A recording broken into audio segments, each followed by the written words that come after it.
हाय hello everyone. So jewellery sector से दो stocks पे आज हम डिस्कशन करेंगे।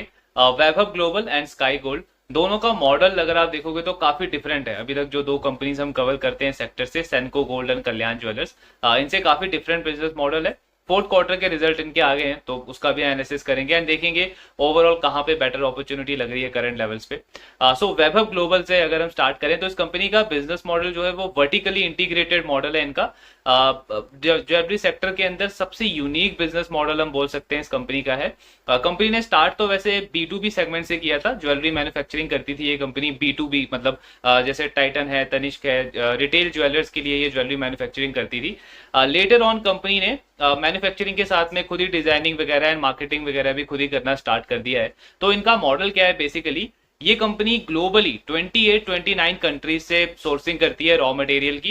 इनके बेसिकली दो सेगमेंट है, एक तो ज्वेलरी का है, फैशन ज्वेलरी एंड जो नॉर्मल ज्वेलरीज होती है। उसके साथ में लाइफस्टाइल प्रोडक्ट्स भी कंपनी सेल करती है, जैसे इनका होम डेकोर का प्रोडक्ट्स है, फैशन के प्रोडक्ट्स हैं, ब्यूटी प्रोडक्ट्स हैं। सो ये दो इनके सेगमेंट है। रॉ मटेरियल की सोर्सिंग जो है वो 28-29 कंट्रीज से है। मैन्युफैक्चरिंग इसका इंडिया में जयपुर के अंदर है, वहां पे इनका मैन्युफैक्चरिंग फैसिलिटी है। और ये मार्केट करती है अपने प्रोडक्ट्स की वेस्टर्न कंट्रीज के अंदर। सो तीन इनके बड़े मार्केट हैं। पहला है यूएस। यूएस से इस कंपनी का लगभग 63% रेवेन्यू आता है। देन यूके है, यूके से कंपनी का 28% रेवेन्यू आता है। और तीसरा है इनका जर्मनी। जर्मनी में कंपनी की पहले भी एंट्री थी बट देन इन्होंने वहां से एग्जिट किया। उसके बाद दोबारा से री एंटर किया इन्होंने 2021 के अंदर। और आज के टाइम पे लगभग 9% रेवेन्यू इस कंपनी का जर्मनी से आता है। तो मैन्युफैक्चरिंग इंडिया के अंदर है और जो मार्केटिंग करती है ये कंपनी वेस्टर्न कंट्रीज के अंदर करती है। अब मार्केटिंग करती कैसे है, जैसे हम सैनको कल्याण को देखते हैं, उनके तो रिटेल आउटलेट्स हैं, रिटेल स्टोर्स हैं, वहां पे वो रिटेलिंग करती है। ये कंपनी बेसिकली ई टेलिंग करती है। सो इनके खुद के टीवी चैनल्स हैं। तीन टीवी चैनल है इस कंपनी का। पहला है शॉप एलसी यूएसए, दूसरा है इनका शॉप एलसी जर्मनी एंड तीसरा है इनका टीजेसी यूके के अंदर। सो ये तीन टीवी चैनल्स के थ्रू कंपनी अपने प्रोडक्ट्स की मार्केटिंग करती है। अब टीवी वाले मीडियम से कंपनी का लगभग 61% रेवेन्यू आता है। और जो बाकी का 39% रेवेन्यू है वो इनका डिजिटल मीडियम से आता है। डिजिटल में कंपनी का वेबसाइट है, इनका ऐप है, देन सोशल मीडिया प्लेटफॉर्म्स हैं, ओटीटी प्लेटफॉर्म्स हैं।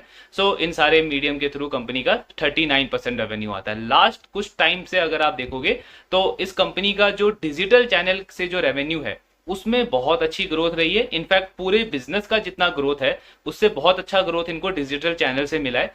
एंड उसका कंट्रीब्यूशन पहले 20-25% होता था, आज के टाइम पे 39% हो गया है। तो उसका कंट्रीब्यूशन काफी बड़ा है पिछले कुछ टाइम में। कंपनी के जो टारगेट कस्टमर्स हैं, तो बेसिकली टारगेट कस्टमर्स कौन है इनके, पहले तो बेबी बूमर, मतलब कस्टमर्स जिनकी एज 65 ईयर से ज्यादा है। एंड दूसरा है जेन एक्स, मतलब वो कस्टमर जिनकी एज 45 ईयर से ज्यादा है। टोटल मार्केट साइज अगर हम इन प्रोडक्ट्स का देखते हैं इन तीनों कंट्रीज के अंदर तो 20 बिलियन के आसपास, $20 बिलियन का ये टोटल मार्केट साइज है वैभव ग्लोबल के लिए। एंड कंपनी ने पिछले कुछ टाइम में अच्छा खासा मार्केट शेयर गेन भी किया है। इस कंपनी का मैनेजमेंट का कहना है कि चार मेन फंडामेंटल्स है हमारे, तो 4R ये कंपनी बोलती है जो हमारे बिजनेस के लिए बहुत ज्यादा क्रूशियल है। पहला है जिसमें रीच। अब रीच क्या होता है, इनके टीवी चैनल है तो जितने ज्यादा हाउस होल्ड में आपकी रीच होगी, मतलब जितने जितने ज्यादा हाउस होल्ड में आपका टीवी चैनल आएगा, उतना ज्यादा चांसेस है कि आपकी प्रेजेंस बढ़ेगी, तो कस्टमर्स वगैरह आएंगे आपके पास। सिमिलरली जैसे हम रिटेल ज्वेलर्स में देखते हैं कि कल्याण सैनको को अगर ग्रो करना है तो जितनी ज्यादा स्टेट्स के अंदर, सिटीज के अंदर उनके नंबर ऑफ स्टोर्स होंगे, उतने आउटलेट्स होंगे, उतने ज्यादा चांसेस हैं कि उनकी विजिबिलिटी बढ़ेगी कस्टमर्स के पॉइंट ऑफ व्यू में। सो उनका फुटफॉल बढ़ेगा, फुटफॉल बढ़ेगा तो उनका सेल्स बढ़ेगा। तो सिमिलरली इस कंपनी के लिए पहला आर जो है वो है रीच, मतलब रीच ज्यादा से ज्यादा होनी चाहिए। एंड आज के टाइम पे लगभग 130 मिलियन हाउस होल्ड में इस कंपनी की रीच है, तो उसको अच्छे से एक्सपैंड किया है इन्होंने। दूसरा आर है इस कंपनी का रजिस्ट्रेशन। अब आपने रीच तो बढ़ा दी बट कस्टमर की इंक्वायरी भी आनी चाहिए। जैसे सेनको ने स्टोर तो ओपन कर दिया लेकिन फुटफॉल भी होना चाहिए कस्टमर का। तो रजिस्ट्रेशन क्या है इस कंपनी के लिए कि जो भी कस्टमर, यूनिक कस्टमर आता है इनके पास फर्स्ट टाइम कोई प्रोडक्ट की इंक्वायरी के लिए, किसी प्रोडक्ट की इन्फॉर्मेशन के लिए, तो उसका जो डेटा वगैरह इस कंपनी के पास में आता है वो हो गया इनका रजिस्ट्रेशन। लास्ट 12 मंथ्स में कंपनी ने ऑलमोस्ट 2.7 लाख कस्टमर्स का रजिस्ट्रेशन किया है, तो ये नंबर भी ठीक ठाक बढ़ा है कंपनी का। तीसरा जो आर है इस कंपनी के लिए है वो है रिटेंशन, मतलब कस्टमर तो आ गया, अब उसको रिटेन करना इंपॉर्टेंट है। जैसे हम सेनको का बोलते हैं या कल्याण का बोलते हैं कि इस कस्टमर के मतलब इस कंपनी का 100 रुपीज का जो सेल हुआ है उसमें से 40% की जो सेल है वो रिटेन कस्टमर्स के थ्रू आई है, तो वही इस कंपनी के लिए रिटेंशन हो गया। एंड लास्ट जो चौथा आर है इस कंपनी का वो है रिपीट कस्टमर्स। रिपीट कस्टमर क्या है कि एक कस्टमर ने आपसे फॉर एग्जांपल ज्वेलरी का प्रोडक्ट लिया, अब उसको अगर कोई लाइफस्टाइल का प्रोडक्ट चाहिए, कोई होम डेकोरेटिव प्रोडक्ट चाहिए, तो भी वो इसी कंपनी के पास आए। ये हो गया क्रॉस सेल, बेसिकली इसको रिपीट कस्टमर बोलते हैं। तो वो भी इस कंपनी का काफी ज्यादा फोकस रहता है। तो ये 4 आर है जो वैभव ग्लोबल बोलता है बहुत ज्यादा इंपॉर्टेंट है हमारे बिजनेस के लिए, एंड मैनेजमेंट का भी काफी ज्यादा इन चारों चीजों के ऊपर फोकस रहता है। सो ये ओवरऑल मॉडल है कंपनी का। देन अगर हम डेवलपमेंट्स की बात करें तो इस पूरे फाइनेंशियल ईयर के अंदर कंपनी ने 2 एक्विजिशन करी है।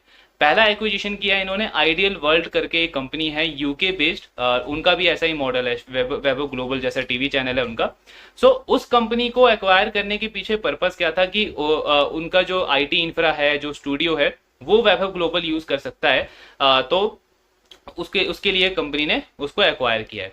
दूसरा एक्विजिशन किया है इन्होंने माइंडफुल सोल का। Mindful soul US based e commerce company है, उसका प्रोडक्ट बास्केट अगर आप देखोगे तो सिमिलर ही है, जैसा वैभव ग्लोबल का है वैसा ही प्रोडक्ट बास्केट है उस कंपनी का भी। Home decor, lifestyle, beauty product, ये सब कंपनी वो ई कॉमर्स के थ्रू करती है।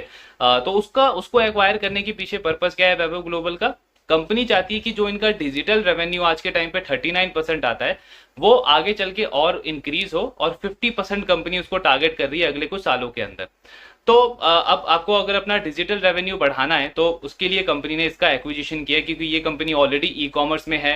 सो इनका डिजिटल इंफ्रा, डिजिटल लर्निंग इनका पूरा इंटीग्रेट करके कंपनी अपना डिजिटल रेवेन्यू बढ़ाने को देख रही है, क्योंकि कंपनी का कहना है कि जो इंक्रीमेंटल हमारा कस्टमर है वो शिफ्ट हो रहा है डिजिटल मीडियम के थ्रू, एंड ये तो फैक्ट भी है। टीवी से लोग आजकल मोबाइल डिवाइसेस के ऊपर, डिजिटल डिवाइसेस के ऊपर ज्यादा शिफ्ट हो रहे हैं, एंड इसीलिए हमने भी इनके नंबर्स देखे हैं कि डिजिटल रेवेन्यू से इसका ज्यादा ग्रोथ आ रहा है। सो कंपनी अपने डिजिटल रेवेन्यू को और बढ़ाने के ऊपर फोकस कर रही है, उसने इसलिए इन्होंने ये माइंडफुल सोल का एक्विजिशन किया है। तो ये इनका ओवरऑल बिजनेस मॉडल है। अब अगर हम इनके नंबर्स देखते हैं कि कैसे नंबर्स इन्होंने डिलीवर किए हैं फोर्थ क्वार्टर के अंदर, तो एक चीज तो हमको पता है कि लास्ट जो 2-3 साल है वो इन कंट्रीज के लिए काफी चैलेंजिंग रहा है, यूएस, यूके, जर्मनी के लिए, बिकॉज इन्फ्लेशन यहाँ पे ऑल टाइम हाई पे रहा है, रिसेशन का ओवरऑल सिनेरियो बना है, एंड हमने देखा है कि जितनी भी इंडियन कंपनीज भी जो इन मार्केट को केटर करती है उनका बिजनेस कहीं ना कहीं इम्पैक्ट हुआ है। आईटी कंपनीज बहुत बड़ा एग्जांपल है उसका। तो सिमिलरली वैभव ग्लोबल के भी अगर आप नंबर्स देखोगे तो लास्ट 2 साल में इस बिजनेस ने काफी सफर किया है। इनका ग्रोथ 19-20% से कम होकर के 8% पे आ गया FY22 के अंदर। देन लास्ट ईयर बिजनेस ने नेगेटिव ग्रोथ रिपोर्ट करी है, -2% की ग्रोथ आई थी इस कंपनी की FY23 के अंदर। मार्जिन भी कम हुए, प्रॉफिट के नंबर्स भी कम हुए। FY24 का जो फर्स्ट हाफ था वो अगेन थोड़ा सा स्लो ही था, वीकनेस थी, लेकिन सेकंड क्वार्टर के एंड में मैनेजमेंट ने अपनी गाइडेंस को रिवाइज किया। सो पहले इनका टारगेट था 8 से 10% की ग्रोथ का FY24 के अंदर, जिसको मैनेजमेंट ने इंक्रीज करके 12 से 14% का कर दिया था सेकंड क्वार्टर में। एंड अगर आप इनका पूरे FY24 में ग्रोथ देखोगे तो कंपनी ने 13% से ग्रो किया है। तो इन अ वे हम बोल सकते हैं कि बिजनेस ने कमबैक अच्छा किया, एक ग्रोथ देखने को मिली है इनके सेकंड हाफ के अंदर। फोर्थ क्वार्टर में भी अगर हम देखें तो 14% की ग्रोथ आई है। मार्जिन तो वैसे स्टेबल हैं फोर्थ क्वार्टर में, लेकिन फुल ईयर बेसिस में कंपनी का 2% का इंप्रूवमेंट देखने को मिला है मार्जिन में, 7% से 9% पे आए हैं मार्जिन, और ऑपरेटिंग लिवरेज भी मिला है कंपनी को। इनका जो नेट प्रॉफिट है वो 20% से ग्रो हुआ है। सो ओवरऑल नंबर्स अच्छे डिलीवर किए हैं कंपनी ने। सेल्स ग्रोथ में थोड़ा सा इंप्रूवमेंट देखने को मिला है, एंड प्रॉफिटेबिलिटी के नंबर्स भी इंप्रूव हुए हैं कंपनी के लिए। प्लस अगर आप मैनेजमेंट का गाइडेंस भी देखोगे FY25 को लेकर के तो काफी कॉन्फिडेंट है मैनेजमेंट। इस साल ये कंपनी 14 से 17% का ग्रोथ टारगेट कर रही है अपने रेवेन्यू के अंदर विद स्ट्रॉन्ग ऑपरेटिंग लेवरेज। सो इस कंपनी का फोकस रहता है, हमेशा से इनकी गाइडेंस भी रहती है कि हमारा जो प्रॉफिट ग्रोथ है वो सेल्स ग्रोथ से बेटर होगा। आप पूरे हर एक क्वार्टर के नंबर्स भी देख सकते हो, तो इनके प्रॉफिट ग्रोथ के नंबर बेटर ही रहे हैं compare to sales growth number. And आगे के लिए भी इन्होंने यही गाइडेंस दिया है कि ऑपरेटिंग लेवरेज हमारा मिलना कंटिन्यू रहेगा, मतलब सेल्स ग्रोथ अगर 14-17% है तो प्रॉफिट ग्रोथ अराउंड 15-20% के आसपास डिलीवर कर सकती है ये कंपनी। यूएस मार्केट को लेकर के मैनेजमेंट कॉन्फिडेंट है। सो लास्ट कुछ क्वार्टर में इनका थोड़ा सा कॉशियस कंजर्वेटिव गाइडेंस आता था दोनों मार्केट को लेकर के, बट अब कंपनी का कहना है कि यूएस मार्केट में डिमांड इंप्रूव हो रही है, डिमांड एनवायरनमेंट ओवरऑल इंप्रूव हो रहा है, तो उसको लेकर के हम कॉन्फिडेंट है। यूके को लेकर के अभी भी थोड़ा सा कंजर्वेटिव है मैनेजमेंट, थोड़ा सा कॉशियस है, लेकिन वैसे भी इनका तो मेन रेवेन्यू यूएस से ही आता है 63%। तो उसको लेकर के मैनेजमेंट कॉन्फिडेंट है, एंड यूएस जितना ज़्यादा अच्छा करेगा उतना इस कंपनी के लिए बेटर है, बिकॉज टॉप लाइन को मेनली वही ड्राइव करता है ओवरऑल, तो उसको लेकर मैनेजमेंट कॉन्फिडेंट है। एक और पॉसिबिलिटी है जो इन्होंने स्ट्रैटेजी चेंज की हो माइट भी, जिसकी वजह से इनको ये ग्रोथ मिली है। अगर आप इस कंपनी का वॉल्यूम ग्रोथ देखते हो तो 26% के आसपास का वॉल्यूम ग्रोथ डिलीवर किया है कंपनी ने पूरे FY24 के अंदर। मतलब कि जो माल बेचा है इन्होंने उसमें तो 26% की ग्रोथ है, लेकिन जो सेल्स ग्रोथ है वो 13% की आई है। तो इसका मतलब क्या हुआ कि जो इन्होंने नए प्रोडक्ट्स लॉन्च किए हैं वो स्ट्रेटेजिकली लो टिकट साइज के किए हैं, बिकॉज कंपनी का एवरेज सेलिंग प्राइस कम हो गया है। एवरेज सेलिंग प्राइस पहले इनका $44 होता था, अब वो कम होकर के $39 हो गया है। तो इसका मतलब क्या है कि कंपनी ने स्ट्रेटेजिकली जो नए प्रोडक्ट्स लॉन्च किए हैं वो लो टिकट साइज के किए हैं, बिकॉज थोड़ा सा इन्फ्लेशन वगैरह का था, कंज्यूमर का डिमांड थोड़ा सा सॉफ्ट था, तो इसीलिए इन्होंने मे बी ये स्ट्रेटेजी फॉलो करी हो, एंड ये क्लिक भी अच्छे से हो गई, बिकॉज हम देख सकते हैं कि सेल्स में एक अच्छा ग्रोथ देखने को भी मिला है इस कंपनी के। सो ये ओवरऑल परफॉर्मेंस है इस कंपनी की। स्टॉक की अगर हम बात करें तो स्टॉक वैसे ऑल टाइम हाई जो इसका 550 के आसपास है करंटली, अगर आप देखोगे तो 350 के आसपास ये स्टॉक ट्रेड कर रहा है। पीई जो है स्टॉक का 70 हुआ करता था, आज के टाइम पे वो पीई जो है वो 42-43 के आसपास आ गया। तो अगेन इससे एक और चीज हमें यहाँ पे समझ आती है कि ट्रैक करना क्यों इंपॉर्टेंट है बिजनेस को, बिकॉज जब भी आप देखोगे कि बिजनेस की ग्रोथ घटी एंड मैनेजमेंट कॉन्फिडेंट नहीं है अपने आउटलुक को लेकर के, फ्यूचर को लेकर के, तो उस स्टॉक का पीई डी रेटिंग होना चालू हो जाता है, मार्केट उसको पनिश करता ही है। कई बार आप देखोगे कि बहुत सडन रिएक्शन आता है, कई बार आप देखते हो कि कुछ मंथ्स के बाद, कुछ क्वार्टर्स के बाद वो रिएक्शन मिलना स्टार्ट होता है मार्केट की तरफ से। बट ये क्लियर है कि अगर ग्रोथ घट गिर रही है बिजनेस की एंड आगे को लेकर के मैनेजमेंट कॉन्फिडेंट नहीं है, तो उसका पीई डी रेट होगा ही वहां पे, जो कि स्टॉक का भी देखा 70 का पीई 42-43 के आसपास आ गया है। अब पॉइंट ये है कि क्या करंट लेवल पे कोई इंटरेस्ट बनता है? So on I mean obviously हम इतने सारे बिजनेसेस ट्रैक करते हैं, 50-70 कंपनीज ट्रैक करते हैं, तो यहाँ पे क्विक डिसीजन लेना है आपको। हम आई मीन सारे बिजनेस मॉडल हमको पता है, उनमें क्या डील, क्या अपॉर्चुनिटी चल रही है वो भी हमको पता है। सो पर्सनली स्पीकिंग अगर इस लेवल पे मैं स्टॉक को देखूं तो कोई इंटरेस्ट बनता नहीं है, बिकॉज 42-43 का पीई है, बिजनेस 14-15% पे ग्रो कर रहा है, तो आई फील मेरे पास और बेटर अपॉर्चुनिटीज है मार्केट में अवेलेबल एंड उसको एक्सप्लोर किया जा सकता है। बट क्या इस कंपनी को हम ट्रैक करना छोड़ देंगे? नहीं, बिकॉज वी नो कि मार्केट में, बिजनेस में चीजें बहुत जल्दी चेंज हो सकती है। तो ये पॉसिबल है कि मैनेजमेंट तो अभी 13% की ग्रोथ बोल रहा है, बट क्या पता डिमांड इन्वायरमेंट बहुत अच्छे से चेंज हो जाए जो मैनेजमेंट ने एंटीसिपेट ना किया हो, एंड ग्रोथ कंपनी की सडनली 13% से 25% हो जाए। तो अगर इस कंपनी की ग्रोथ 13 से 25% होती है तो इस स्टॉक का 1 ईयर फॉरवर्ड पी कितना हो जाएगा? ऑलमोस्ट 30-35 के आसपास। तो क्या तब इंटरेस्ट बनेगा? ऑब्वियसली तब एक बहुत अच्छा इंटरेस्ट बनेगा इस बिजनेस के अंदर, बिकॉज 30-35 के पीई पे एक ऐसा बिजनेस आपको मिल रहा होगा जो 25-30% पे ग्रो कर रहा होगा। आई एम नॉट सेइंग कि तब मैं इसको बाय कर लूंगा, बट यस एक इंटरेस्ट बनेगा, तब ये मेरे टॉप वॉच लिस्ट में आ जाएगा, बिकॉज एक अच्छी ग्रोथ ये कंपनी रिपोर्ट कर रही होगी। सो इसलिए ट्रैकिंग तो करना है, ट्रैक तो हमको करना है, कहीं भी बायस नहीं होना है कि बिजनेस आज खराब कर रहा है तो कल भी खराब ही करेगा। ट्रैकिंग इंपॉर्टेंट है, इसीलिए आप देखोगे कि हमने इस क्वार्टर में हॉस्पिटल सेक्टर को, हेल्थ केयर सेक्टर को, डायग्नोस्टिक सेक्टर को ऐड किया है, जिनमें करंट लेवल पे कोई बेटर डील नहीं है। मतलब आप हॉस्पिटल में भी देखोगे एक आपको यथार्थ दिखेगा जो थोड़ा बहुत बेटर कर रहा है, अदरवाइज बाकी प्लेयर्स तो नॉर्मल रिपोर्ट कर रहे हैं, पीई भी उनका हाई पे है। लेकिन माइट भी पॉसिबल है कि FY25 में या FY26 में उन कंपनीज में अच्छी ग्रोथ आए, बिकॉज चीजें अब थोड़ी थोड़ी चेंज हो रही है। डायग्नोस्टिक सेक्टर में भी हमने देखा कि मार्जिन इंप्रूव होने लग गए हैं, ऑपरेटिंग लेवरेज मिलने लग गया है, तो वहां पे पॉसिबल है कि उन स्टॉक्स में, उन बिजनेसेस में ग्रोथ आए एंड वहां पे एक री रेटिंग की अपॉर्चुनिटी बने। सो इसलिए ट्रैक आपको हर एक बिजनेस को करना है, जितने ज्यादा बिजनेसेस सोचे अपने पोर्टफोलियो में ऐड कर सकें, वॉच लिस्ट में हम ऐड कर सकें, ट्रैक करना है। एंड जहां आपको दिखेगा कि कल को री रेटिंग की अपॉर्चुनिटी बन रही है, एक अच्छी ग्रोथ की अपॉर्चुनिटी बन रही है, वहां पे फोकस ज्यादा करना है। तो ये कांस्टेंट प्रोसेस है। सो इस बिजनेस को भी आगे ट्रैक करेंगे, बट यस करंट लेवल पे कोई इंटरेस्ट बनता नहीं है। नाउ जो दूसरा बिजनेस है स्काई गोल्ड, अगर हम इसकी बात करें तो ये B2B प्लेयर है। इनका बिजनेस मॉडल बहुत सिंपल है, मतलब अगर आपको कल्याण और सैनको का बिजनेस मॉडल समझ आता है तो इस कंपनी का उससे 10-20% भी और ज्यादा इजी मॉडल है। बिकॉज ये कंपनी क्या करती है, सैनको, कल्याण, ये जो बाकी के ज्वेलर्स हैं, रिटेल ज्वेलर्स है, इनके लिए ज्वेलरी की मैन्युफैक्चरिंग करती है, डिजाइन से लेकर के मैन्युफैक्चरिंग से लेकर के मार्केटिंग करने का काम करती है। मुंबई बेस्ड ये कंपनी है एंड इनका क्लाइंट बेस काफी स्ट्रांग है। कल्याण ज्वेलर इनका क्लाइंट है, सेंको गोल्ड इनका क्लाइंट है, मलाबार इनका क्लाइंट है, Joyalukkas Kerala based jeweller है, वो भी इनका क्लाइंट है एंड और भी कंपनीज हैं जो इनके क्लाइंट है, रिटेल ज्वेलर्स इनके क्लाइंट है एंड 10-11 साल से इस कंपनी का रिलेशनशिप है इन सारे कंपनीज के साथ में। सो ये ओवरऑल बिजनेस मॉडल है इस कंपनी का। इनका अगर आप डिजाइनर देखोगे, बिकॉज ऑब्वियसली आप इतने बड़े बड़े क्लाइंट्स को केटर कर रहे हो, तो आपके पास डिजाइनर का पोर्टफोलियो अच्छा होना चाहिए। सो कंपनी के पास में 50 से ज्यादा डिजाइनर्स है आज के टाइम पे, जिसके साथ में इनके पास 9 लाख से ज्यादा ओवरऑल ज्वेलरीज के डिजाइन हैं। सो डिजाइन का लाइब्रेरी कितना है इनके पास में, 9 लाख से भी ज्यादा। इसमें से 2 से 2.5 लाख जो डिजाइन है वो करंटली इस कंपनी के पैन इंडिया लेवल पे 2000 से ज्यादा के शोरूम में अवेलेबल हैं। अब ये शोरूम किसके हैं? ये शोरूम इन्हीं के हैं, सैनको के, कल्याण के, मलाबार के, इन कंपनीज के जो स्टोर्स हैं उनपे ये स्काई गोल्ड के जो 2 से 2.5 लाख के जो डिजाइन है टोटल, वो अभी करंटली लाइव है। देन कंपनी का ओवरऑल अगर आप इंटरनेशनल मार्केट देखोगे, वहां से भी रेवेन्यू आता है, 3% के आसपास रेवेन्यू आता है इनका इंटरनेशनल मार्केट से, जहां पे कंपनी दुबई के अंदर, जीसीसी के अंदर, मलेशिया में, सिंगापुर में, इन कंट्रीज में अभी अवेलेबल है। लेकिन मैनेजमेंट का बहुत एग्रेसिव टारगेट है इंटरनेशनल मार्केट को लेके। इनका प्लान है कि आने वाले कुछ टाइम में इंटरनेशनल मार्केट जो है वो 30% कंट्रीब्यूट करेगा इस कंपनी के टोटल रेवेन्यू में। तो बहुत एग्रेसिव प्लान है। अभी अगर आप उनका रेवेन्यू कंट्रीब्यूशन देखोगे तो इंटरनेशनल मार्केट में 50-50 है। 50-50 मतलब क्या कि 50% रेवेन्यू इनका कॉर्पोरेट ज्वेलर से आता है इंटरनेशनल मार्केट के अंदर, मतलब जैसे यहाँ पे कल्याण है, सैनको है, वैसे ही उन कंट्रीज में जो वहां के रिटेल ज्वेलर्स हैं तो कंपनी डायरेक्ट उनको सप्लाई करती है, तो 50% रेवेन्यू तो वहां से आता है।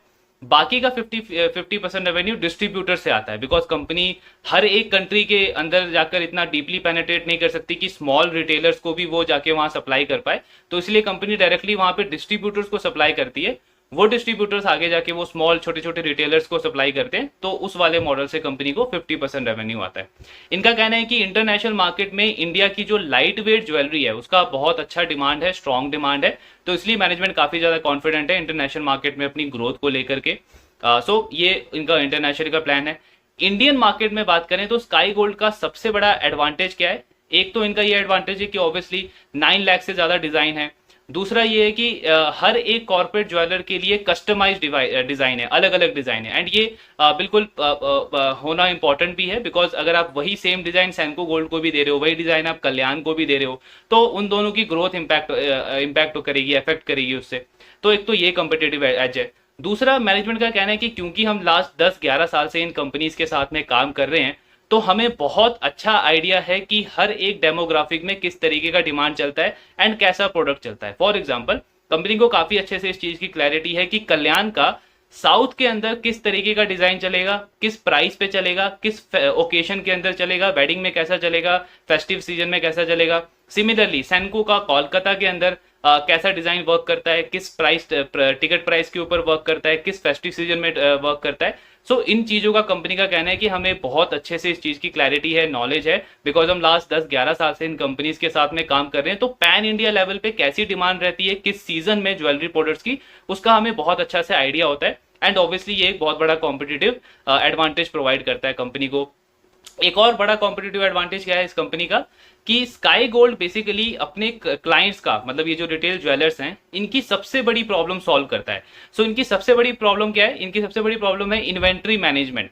बिकॉज आप सोचो, अगर कल्याण को 30% से अपने स्टोर को एक्सपैंड करना है, नए स्टोर हर साल वो 30% से बढ़ाते जा रही है, तो वो कब करेगा? वो तब कर सकता है जब उसका जो इन्वेंट्री है पुराना वाला वो जल्दी से सोल्ड आउट हो। अगर उसका इन्वेंट्री ही सोल्ड आउट नहीं हो रहा है तो वो नया स्टोर कैसे ओपन करेगा? उसका तो सारा कैश जो है वो वर्किंग कैपिटल में स्टक हो जाएगा। सो स्काई गोल्ड क्या करता है, इनका मेनली फोकस होता है फैशन लाइट वेट ज्वेलरी के ऊपर। ये company heavy weight wedding jewellery या टेम्पल ज्वेलरी जो होती है उसके ऊपर कम फोकस करती है, लाइट वेट ज्वेलरीज के ऊपर ज्यादा फोकस करती है, जिसका वॉल्यूम जल्दी से निकले। क्योंकि इनके क्लाइंट का वॉल्यूम जितना जल्दी निकलेगा उतना ज्यादा चांसेस है कि इनको फ्रेश ऑर्डर आएगा, इनका जितना ज्यादा फ्रेश ऑर्डर आएगा उतना ज्यादा चांसेस है कि इनका सेल्स बढ़ेगा। सो इन अ वे अगर आप समझो तो स्काई गोल्ड का जो ओवरऑल बिजनेस मॉडल है वो काफी ज्यादा इस पे डिपेंड करता है कि इनके रिटेल ज्वेलर्स का बिजनेस कैसा चल रहा है। अगर पूरा रिटेल ज्वेलरी का सेक्टर अच्छा कर रहा है तो आप देखोगे इस कंपनी का नंबर भी बहुत अच्छा होगा, ये कंपनी भी काफी अच्छा करेगी। अब लास्ट 2-3 साल में अगर हम देखें तो हमने तो देखा है कि टाइटन से लेकर के सेंको गोल्ड हर एक कंपनी ने बहुत अच्छा परफॉर्म किया, पूरे ज्वेलरी सेक्टर ने काफी अच्छा परफॉर्म किया पिछले 2-3 साल में। सिमिलरली स्काई गोल्ड का भी अगर आप नंबर देखोगे तो लास्ट 2 साल के अंदर इस कंपनी का सेल्स डबल हो गया है, मार्जिन में इंप्रूवमेंट हुआ है, नेट प्रॉफिट ऑलमोस्ट 2.5 गुना हो गया है। तो ये बिल्कुल को रिलेटेड है, अगर इनके क्लाइंट्स अच्छा करेंगे सो उसका एक बहुत बड़ा एडवांटेज जो है वो स्काई गोल्ड को भी मिलेगा। एंड यहाँ पे कंपनी का एक एडवांटेज है, कंपनी का कहना है कि हम इस तरीके के प्रोडक्ट्स के ऊपर हमारा फोकस रहता है, लेटेस्ट ट्रेंड क्या चल रहा है मार्केट के अंदर, किस तरीके के प्रोडक्ट्स को कस्टमर्स कंज्यूमर अभी ढूंढ रहे हैं, तो उस चीजों के ऊपर बहुत ज्यादा फोकस रहता है, डिजाइनिंग वगैरह के ऊपर, जिससे जो हमारे क्लाइंट्स हैं उनका इन्वेंट्री जल्दी सोल्ड आउट हो, तो ताकि हमारा ज्यादा फ्रेश वॉल्यूम आए एंड हमारी ग्रोथ भी आए। तो ये ओवरऑल बिजनेस मॉडल है स्काई गोल्ड का। अब अगर हम इनके इस क्वार्टर के नंबर्स देखते हैं, कैसे नंबर्स इन्होंने डिलीवर किए हैं, सो फोर्थ क्वार्टर में कंपनी का जो सेल्स है वो 90% से ग्रो हुआ है, 90% की ग्रोथ आई है कंपनी के सेल्स के अंदर। मार्जिन अगर आप देखोगे तो फोर्थ क्वार्टर में 4% से मार्जिन इंप्रूव होकर के 5% पे आ गए हैं, मतलब मार्जिन में भी इंप्रूवमेंट देखने को मिला है। एंड नेट प्रॉफिट अगर आप देखोगे तो इनका डबल से भी ज्यादा हो गया, 6 करोड़ का प्रॉफिट था लास्ट ईयर, वो इस साल बढ़ करके 14 करोड़ पे आ गया। पूरे FY24 में कंपनी को 51% की ग्रोथ मिली है अपने सेल्स के अंदर, बहुत अच्छा पूरा FY24 रहा है। मार्जिन में अगेन पूरे FY24 में भी इंप्रूवमेंट है, 3% से 4% पे मार्जिन आ गए हैं कंपनी के operating profit margin. And net profit इस कंपनी का अगेन डबल हो गया, 19 करोड़ का प्रॉफिट 40 करोड़ का हो गया इस कंपनी का। सो लास्ट 2 साल बहुत अच्छा गया है इस कंपनी के लिए, नंबर्स काफी अच्छे इस कंपनी ने डिलीवर किए हैं। आगे को लेकर के 2-4 बड़े ग्रोथ ट्रिगर्स हैं इस कंपनी के, जो मैनेजमेंट का कहना है कि हमारे ओवरऑल बिजनेस की ग्रोथ को ड्राइव करेंगे। तो सबसे पहला ग्रोथ ट्रिगर क्या है इस कंपनी का, वही जो कल्याण एंड सेंको का है। सो आज के टाइम पे रिटेल ज्वेलरी में सबसे बड़ा ट्रेंड क्या चल रहा है, अनऑर्गेनाइज प्लेयर से मार्केट शेयर जो है वो शिफ्ट होकर के ऑर्गेनाइज प्लेयर्स के पास में आ रहा है। आज भी इंडिया में 40% से ज्यादा जो मार्केट शेयर है वो अनऑर्गेनाइज प्लेयर्स के पास में है। तो अब जैसे जैसे ये मार्केट शेयर शिफ्ट होगा ऑर्गेनाइज प्लेयर्स के पास में, कल्याण के पास में, सेंको के पास में, तो इसका सबसे बड़ा एडवांटेज स्काई गोल्ड को भी मिलेगा, बिकॉज कल्याण भी ग्रो कर रहा है, सेंको भी ग्रो कर रहा है, मालाबार भी ग्रो कर रहा है, तो इनका इनका जो सप्लायर है वो भी ग्रो करेगा बिल्कुल नेचुरली। तो कंपनी का कहना है कि ये जो अनऑर्गेनाइज से मार्केट शेयर शिफ्ट हो रहा है ऑर्गेनाइज प्लेयर्स के पास में, उससे क्या होगा कि कल्याण का मार्केट शेयर बढ़ेगा, सेंको का बिजनेस बढ़ेगा एंड हमारा भी बिजनेस बढ़ेगा, बिकॉज हम सप्लायर हैं उसके। तो पहला तो सबसे बड़ा ग्रोथ ड्राइवर इनके लिए यही है, अनऑर्गेनाइज से ऑर्गेनाइज। और ये बहुत बड़ा थीम है क्योंकि अभी भी 40% के आसपास मार्केट शेयर अनऑर्गेनाइज प्लेयर्स के पास में है। तो अगला 5-10 साल का ट्रेंड, ये स्ट्रॉन्ग ट्रेंड है इस पूरे सेक्टर के लिए। दूसरा बड़ा ग्रोथ ड्राइवर क्या है इस कंपनी के लिए, कंपनी का कहना है कि हम नए क्लाइंट्स को ऐड करेंगे अपने पोर्टफोलियो में, एंड वो कर भी सकते हैं बिकॉज ऑलरेडी इन बड़े बड़े कंपनीज के साथ में 10-11 साल का रिलेशनशिप है इस कंपनी का। सो एक आपको ट्रैक रिकॉर्ड शो करने में इजी हो जाता है नए क्लाइंट्स को, तो नया क्लाइंट एक्विजिशन भी बहुत ईजी हो जाता है। दूसरा इसी के अंदर एक और पॉइंट क्या है कि जब किसी भी सेक्टर में आप देखते हो अनऑर्गेनाइज प्लेयर से मार्केट शेयर ऑर्गेनाइज प्लेयर्स के पास में शिफ्ट हो रहा है, तो नए प्लेयर्स भी आते हैं। जैसे कुछ टाइम पहले न्यूज आई थी कि जो बिरला ग्रुप है वो भी रिटेल ज्वेलरी सेक्टर के अंदर एंटर करने को देख रहा है। तो जब नए प्लेयर्स भी आएंगे उससे भी आप उन प्लेयर्स को एक्वायर कर सकते हो, बिकॉज आप ऑलरेडी बड़े बड़े प्लेयर्स को सप्लाई कर रहे हो सेक्टर के अंदर। तो ये एक और दूसरा ग्रोथ ट्रिगर हो गया इस कंपनी का। तीसरा ग्रोथ ट्रिगर है इस कंपनी का, मैनेजमेंट का कहना है कि जो एग्जिस्टिंग क्लाइंट हैं हमारे, उनसे हम नया बिजनेस लेकर के आएंगे। एंड ये भी सिंपल लॉजिक है इसके पीछे भी। कल्याण का मार्केट कैप आज कितना है, 40,000-50,000 करोड़ के आसपास। तो कल्याण को अगर टाइटन बनना है तो 10 टाइम ग्रो करना है, अब उसको नए नए जगह पे एक्सपेंशन करना है, अपना ब्रांच खोलना है, स्टोर खोलना है, तो उसके लिए उसको इन्वेंट्री कहां से आएगी, उसका सप्लायर कौन है, स्काई गोल्ड। सो नया बिजनेस आएगा स्काई गोल्ड के पास। सिमिलरली सेंको को अगला कल्याण बनना है, 6,000 करोड़ से 60,000 करोड़ के मार्केट कैप पे जाना है, तो सेंको को भी नए नए जगह पे स्टोर ओपन करना है। आज दिल्ली में आया है वो कोलकाता से, कल को वो पंजाब में जाएगा, साउथ में जाएगा, तो वहां पे भी उसको इन्वेंट्री चाहिए, सप्लायर कौन है, स्काई गोल्ड। सिमिलरली जो छोटे छोटे ज्वेलर्स है जो अनलिस्टेड स्पेस में है, उनको अगला सेंको बनना है, तो उनको भी ग्रो करना है, उनको भी नए स्टोर्स एक्सपैंड करने हैं, सो उनके लिए भी सप्लायर कौन है, स्काई गोल्ड। तो ये तीसरा बड़ा ग्रोथ ड्राइवर है इस कंपनी के लिए। चौथा बड़ा ग्रोथ ड्राइवर है इस कंपनी के लिए अगेन इंटरनेशनल मार्केट, जो हमने अभी डिस्कस किया कि वहां पे अभी सिर्फ 3% बिजनेस आता है कंपनी का, लेकिन जैसे जैसे कंपनी डोमेस्टिकली इतने बड़े बड़े क्लाइंट्स को ऐड करती जाएगी अपने पोर्टफोलियो में, तो इनके लिए बहुत ईजी हो जाएगा नए ज्योग्राफी में जाके नए क्लाइंट्स को एक्वायर करना। सो ये इनका चौथा ग्रोथ ड्राइवर है। एंड इसके बाद ऑब्वियसली वो बाकी चीजें तो हैं ही, जो स्केल वगैरह आपको मिलता है जैसे जैसे आप बड़े प्लेयर बनते चले जाते हो। सो ये ओवरऑल इनका ग्रोथ के ट्रिगर है, जो कंपनी का कहना है कि हमें हेल्प करेगा बिजनेस को आगे ओवरऑल और ज्यादा तेजी से ग्रो करने के लिए। नाउ अब अगर हम इनका गाइडेंस देखते हैं, तो कंपनी ने सबसे पहले तो लास्ट ईयर गाइडेंस दिया था कि FY24 के अंदर हम 1700 करोड़ का रेवेन्यू अचीव करना चाहते हैं। और अगर आप इनका रेवेन्यू देखोगे भी तो बहुत इजीली उस गाइडेंस को कंपनी ने सरपास किया है। लगभग 1750 करोड़ का रेवेन्यू कंपनी ने किया है पूरे FY24 के अंदर। यहां से कंपनी का टारगेट है कि 5000 करोड़ का हमें रेवेन्यू करना है बाय FY27, मतलब अगले 3 साल में 3x ग्रोथ ये कंपनी टारगेट कर रही है। तो 5000 करोड़ का कंपनी रेवेन्यू टारगेट कर रही है। ROCE कंपनी का कहना है कि 25% का होगा। इसका मतलब क्या कि कंपनी की एफिशिएंसी भी इंप्रूव होगी, मतलब क्वालिटी ग्रोथ होगी ये।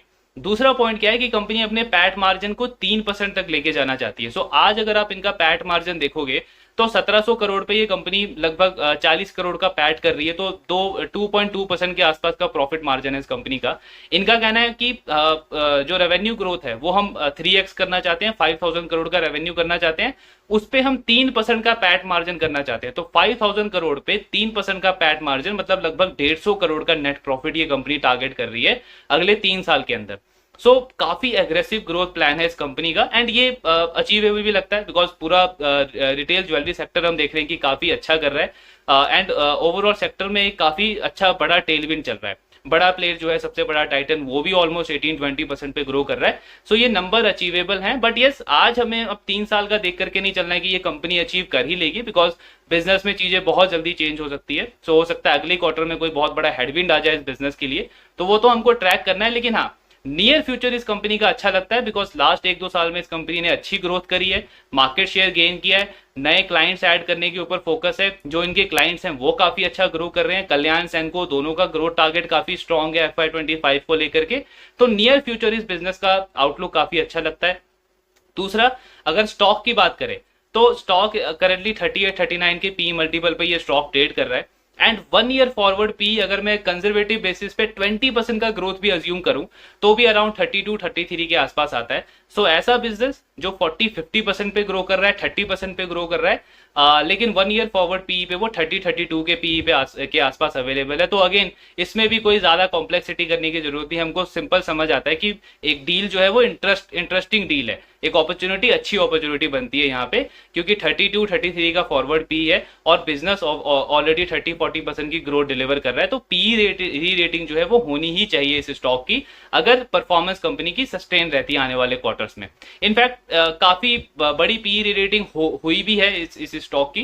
लास्ट 1 साल में ऑलमोस्ट 3 गुना हो गया स्टॉक। पी इसका 18-20 से लेकर के 38-39 तक हो गया, तो एक बहुत बड़ी री रेटिंग ऑलरेडी मिली भी है इस स्टॉक को मार्केट से। बट इसका मतलब ये नहीं है कि आगे का वो अपॉर्चुनिटी नहीं है, क्योंकि बिजनेस तो यहां से भी 3x ग्रोथ टारगेट कर रहा है अगले 2-3 साल के लिए, जिसमें प्रॉफिट भी बढ़ेगा, मार्जिन भी इंप्रूव होंगे, एंड करंट परफॉर्मेंस भी कंपनी की काफी अच्छी है। तो अगर ये परफॉर्मेंस सस्टेन करती है बिजनेस की, तो डेफिनेटली जो री रेटिंग वाला जो ट्रेंड चल रहा है वो कंटिन्यू रहना चाहिए। एक स्ट्रॉन्ग री रेटिंग का कैंडिडेट बनता है स्काई गोल्ड। बाकी आगे ट्रैक तो करते रहेंगे।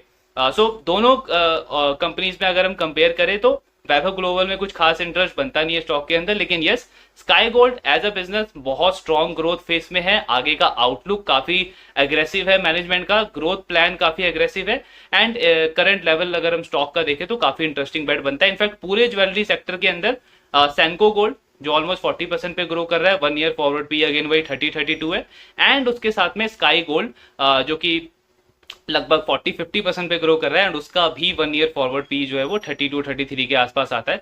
तो पूरे ज्वेलरी सेक्टर में अगर हम देखें तो ये 2 टॉप प्लेयर्स बनते हैं। लेकिन यस, ट्रैक यहां से करते रहना है हमको। मे बी पॉसिबल कि अगले क्वार्टर में कोई स्काई गोल्ड का कोई प्रॉब्लम हो जाए मैन्युफैक्चरिंग। अच्छा, इन्होंने एक और बड़ा प्लान किया इसके अंदर।